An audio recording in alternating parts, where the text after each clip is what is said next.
So guys, for the first method, you want to go to search and type in Task Manager. Click on it. And now once you run this, you want to find Windows Explorer. Once you find it, you want to click on it and then click on Restart Task. Your screen is going to go black and then it's going to return again. See if that works. For the second method, you want to go to search and type in File Explorer Options. Click on it. And now once you run this, you want to go to the View tab. Now you want to click on Reset Folders and then click on Yes. Now you want to click on Restore Defaults and then click on OK. See if that works. For the next method, you want to go to search and type in Control Panel. Click on it. Once you run this, you want to make the View By on category and then click on Change Account Type. And then select your account and then click on Change the Account Type. You want to make sure there's an admin account and then click on Change Account Type. Once you make an admin account, it should now let you access the folder or the file.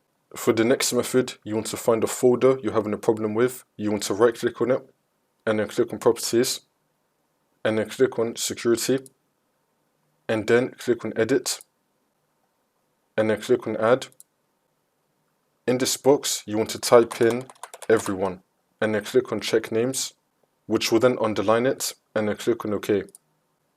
You want to select Everyone and then where it says Full Control, tick the box on Allow and then click on OK. Next, you want to click on Advanced and then click on Change. Again, type in Everyone and then click on Check Names, which will then underline it and then click on OK. And then select Replace Owner or Subcontainers and Objects, tick this box and then tick this box as well and then click on OK. And then click on Yes. Once that's been done, try to open up the file or the folder and then hopefully this will work for you. For the last method, you want to go to search and type in Check for Updates. Click on it.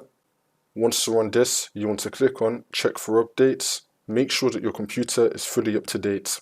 Then you want to restart your computer. Come back into Windows and then hopefully this will work.